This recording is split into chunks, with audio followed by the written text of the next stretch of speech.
My parents gave my brother everything. Not a little more, not the slightly larger share that firstborn sons receive in families that still operate by those rules without acknowledging that they do. Everything.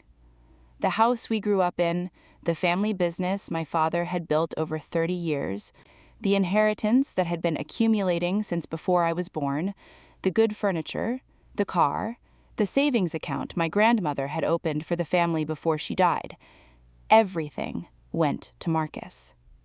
I received what remained after everything had been given away, which was the specific, clarifying experience of receiving nothing and being told, in the careful language my parents used for things they did not want to name directly, that this was fair, that Marcus needed it more, that Marcus had a family to support, which was true, and that I was capable and independent, which was also true, and that capable and independent people do not need what less capable and less independent people need. I was 29 when my father sat me down and explained this to me. I listened to the whole explanation. Then I drove home and I sat in my apartment and I thought about 31 years of being the capable one, the independent one, the one who did not need things because she had learned, early and thoroughly, not to need things that were not going to be given. I thought about what it costs to be the child who is relied upon precisely because she will not make demands. Then I got up, I made dinner, I went to work the next morning. I did not hear from my parents for 6 months. I need to tell you about Marcus, because Marcus is not a villain in this story either, or not only a villain, which is the more accurate thing to say.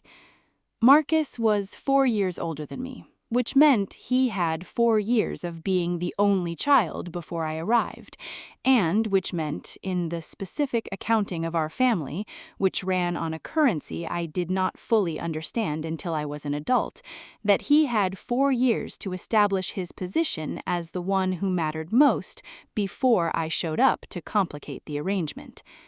He was charming, Marcus. Genuinely, naturally charming in the way of people who have always been the center of a room, and therefore had decades of practice at being comfortable there. He told good stories. He remembered names. He had the laugh of someone who genuinely found things funny, which is rarer than it sounds and more magnetic than most people account for. He was also, underneath the charm and the stories and the easy social confidence, not particularly suited to the responsibilities that my parents had decided he was the right person to carry. I do not say this cruelly. I say it because it was the thing my parents could not see, or would not see, because seeing it would have required them to revise something they had already decided. They had decided Marcus was the capable one. They had organized 30 years of family life around that decision. The evidence that the decision was wrong had been accumulating for a long time.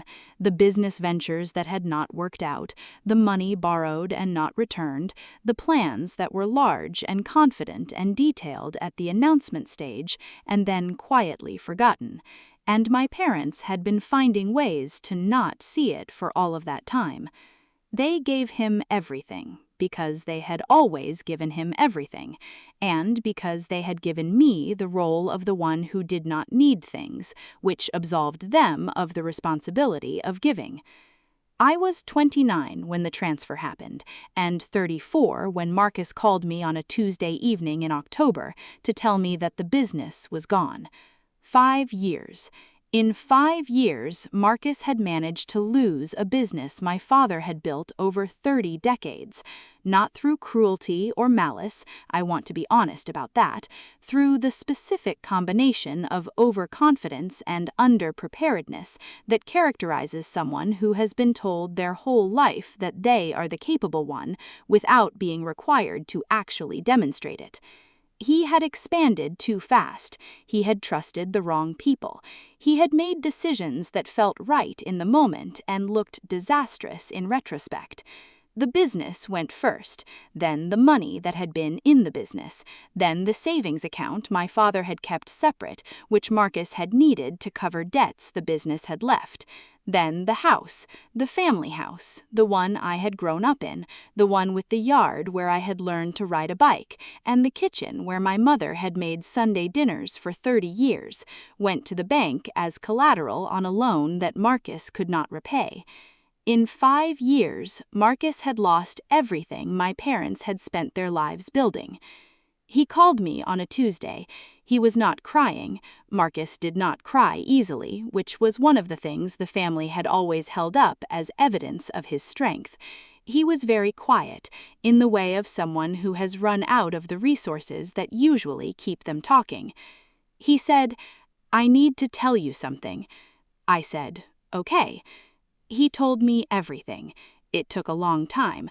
I let him talk without interrupting because he needed to say it more than I needed to respond to it, and because I had learned in 34 years of being in Marcus's orbit that the most useful thing I could do in a difficult moment was be very quiet and let him find his way to the real thing. When he finished, I said, "Are Mom and Dad okay?" He said, No, they're not okay." I said, "Where are they staying?" He said they were staying with his wife's parents temporarily, which had the quality of an arrangement that was functional and humiliating in equal measure. I said, "I'll call them tomorrow." I want to tell you what happened that night after Marcus's call, because it is the part of this story that I think matters most, and that is also the hardest to explain. I sat in my apartment, the apartment I had bought 3 years earlier with money I had saved, the apartment that was modest and entirely mine, and I held my phone and I thought about the call I had just received. I thought about being 29 and sitting across from my father when he explained, carefully and with the particular logic of a man who had convinced himself that what he was doing was fair, why everything was going to Marcus. I thought about the house, about the kitchen and the yard and the Sunday dinners, about the business my father had built and what it had cost him and what it meant to him and what it now meant that it was gone. I thought about my mother, who was staying in someone else's house at 68 years old because the house she had lived in for 35 years had gone to the bank. And I thought about something my grandmother had told me once when I was about 12 and had come to her with some ordinary childhood injustice about Marcus receiving something I had not received. She had listened to the whole thing, and then she had said, in the direct, unromantic way she had of saying things, "The way you respond to being treated unfairly tells you who you are, not who they are, who you are." I had thought about that sentence many times over the years. I thought about it again that Tuesday evening in October. Then I picked up my phone and I called my mother. She answered on the second ring, which told me she had been waiting for a call. Not necessarily my call, maybe any call, the specific alert quality of someone sitting in a temporary place with their phone nearby because their life has become uncertain enough that the phone is the thing they are organizing themselves around. She said my name when she answered, just my name, in a voice I had not heard from her before, smaller than her usual voice, less managed, the voice of a woman who is very tired and who has perhaps run out of the energy required to present herself as something other than tired. I said, "Marcus told me." She said, "I know, I'm sorry." I said, "Don't be sorry, tell me what you need." There was a pause. I think she had been prepared for something else, for the accounting, for the "you gave him everything and now look," for the version of this conversation that had been entirely reasonable and that I had every right to have. I did not have that conversation. She said, "We don't have anywhere to go. Carol's parents have been very kind, but we can't stay there indefinitely, and we don't have the money to—" She stopped. I said, "I have a spare room. It's small, but it's yours for as long as you need it." Another pause. She said, "Whitney." I said, "Mom, it's okay. Come." They came on a Saturday, my father and mother with 2 suitcases each, and the particular quality of people who have been reduced to 2 suitcases and are trying to carry that reduction with dignity. My father had aged in the 5 years since the transfer, more than 5 years worth, in the way that certain losses age people faster than time does. My mother looked, when she came through my door, like someone who had been managing something very heavy for a long time and had just been told she could put it down. I had made up the spare room. I had bought new towels because the ones I had were old and I wanted them to have something new. I had stocked the kitchen with things my mother liked, which I knew because I had been paying attention my whole life to what the people in my family liked, which is the child who is relied upon does. She pays attention, she remembers, she shows up with the right things. My father stood in the doorway of the spare room and looked at it for a moment. Then he said, "You didn't have to do this." I said, "I know." He said, "After everything, after what we—" He stopped. I said, "Dad, it's okay." He looked at me with the expression of a man who is trying to understand something that he does not have the framework to understand yet, the expression of someone confronting evidence that contradicts a story he has been telling for a long time. I said, "Come have dinner. I made Sunday roast." The months that followed were not easy. I want to be honest about that because I think stories about forgiveness and grace sometimes present them as easier than they are, and the sanitized version does a disservice to everyone who has tried to do this and found it hard and wondered if the difficulty meant they were doing it wrong. It was hard. My apartment was not large. 2 adults who had spent their lives in a 4-bedroom house were now in my spare room, and the adjustment required of space, of routine, of the specific negotiations that happen when people who love each other and have a complicated history share a small space was real and sometimes exhausting. There were moments when I felt the old weight of it. The 29-year-old sitting across from her father while he explained about Marcus, the 34 years of being the capable one, the capable and independent framing that had been used to justify giving me nothing. There were evenings when I sat in my kitchen after my parents had gone to bed and I held a cup of tea and I let myself feel all of it, the unfairness of it, the specific grief of being the child who doesn't get the things, even when the things were things I had not needed and had built my own version of without them. I felt it. I let it be real. I did not pretend it was not there. And then I got up the next morning and I made breakfast for 3 people and I went to work and I came home and I did it again. Because here is what I had understood on that Tuesday evening in October when I sat with my phone after Marcus's call. Helping them was not about them. It was about me. It was about the person I had decided to be, not in response to what they had done, but independent of it. The capable, independent child they had raised me to be had turned out to be actually capable and actually independent, which meant she was capable of this too, of showing up when the people who had not shown up for her needed someone to show up. I was not going to let what they had done to me determine what I did for them. That was my choice, mine alone, made freely with full knowledge of the accounting and full acceptance of its injustice.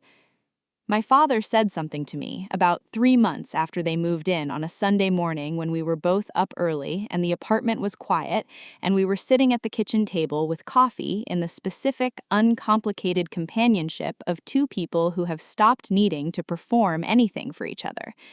He said, "I want to talk about what we did." I said, "Okay." He said, "I told myself it was fair.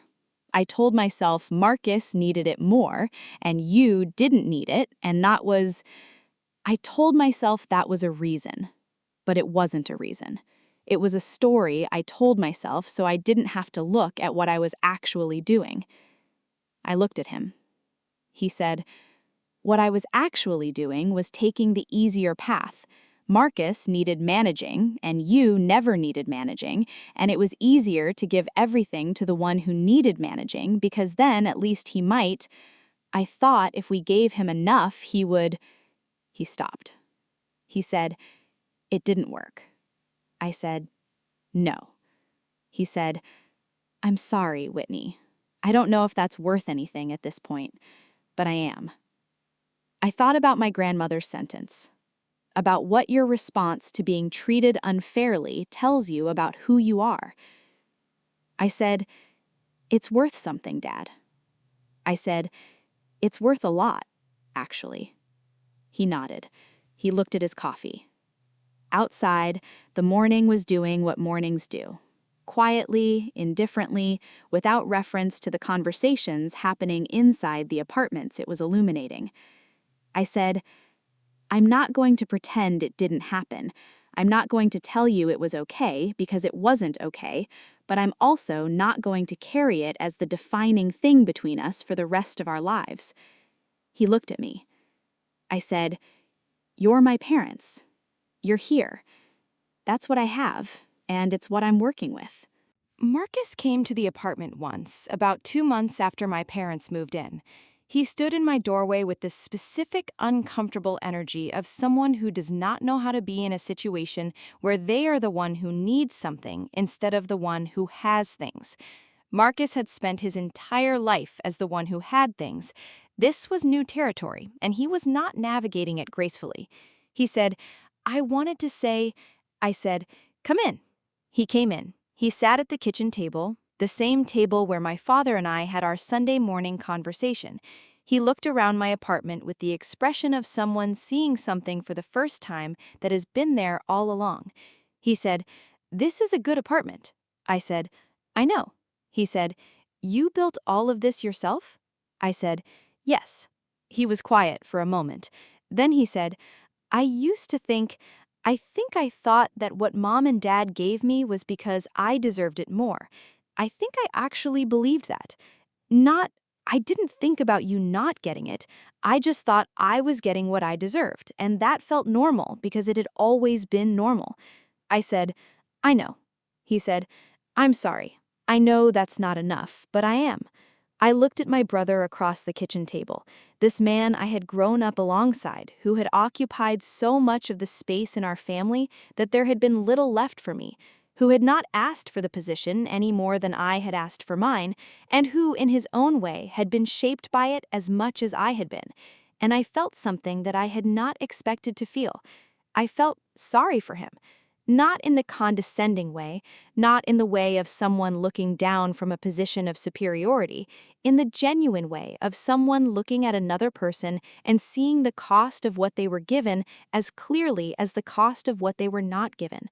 Marcus had been told his whole life that he was the capable one, the important one, the one who would carry the family forward.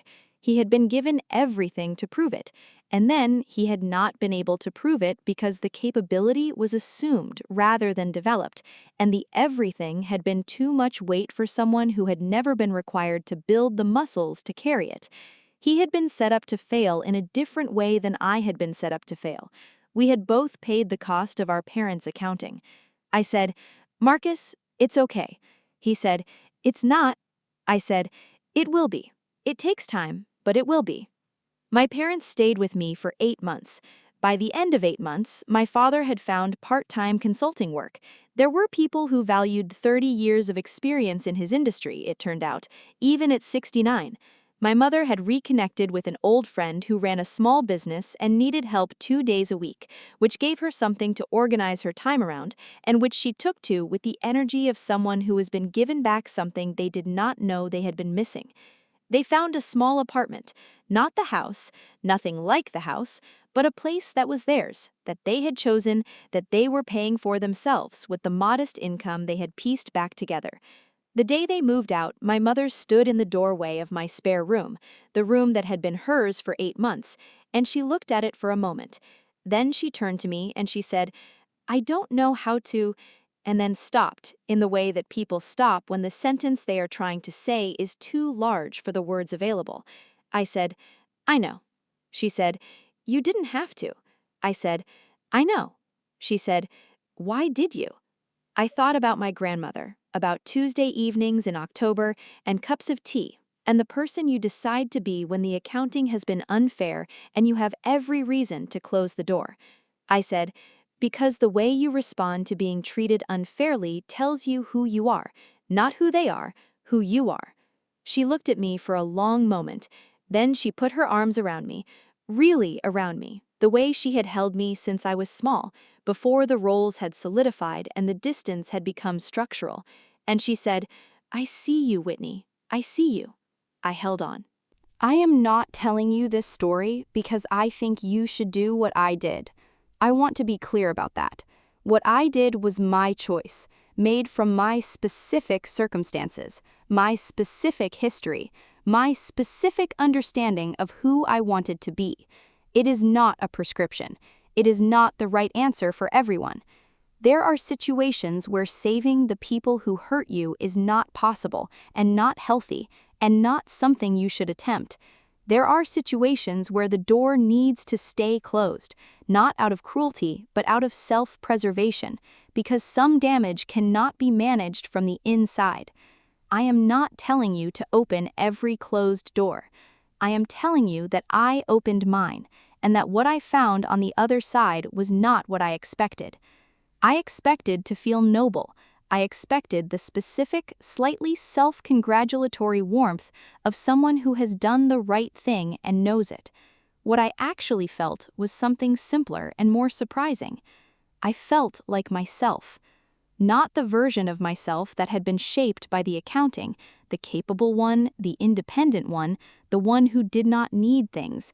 Not the version defined by what I had been given or not given.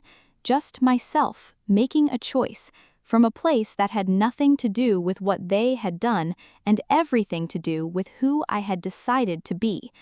The way you respond to being treated unfairly tells you who you are. I found out who I was, and it turned out I was someone who showed up. She doesn't stay silent, she doesn't stay broken, she rises. But sometimes rising looks like driving to the people who hurt you when they call crying. Sometimes it looks like making up the spare room with new towels. Sometimes it looks like Sunday roast and early mornings and coffee at the kitchen table and the long, imperfect, unglamorous work of choosing to be more than what was done to you. That is still rising. Every single day of it. Subscribe. New story every week, and every one of them ends the same way. She rises. Leave a comment below. Have you ever chosen to show up for someone who didn't show up for you? Tell me. I read every single one.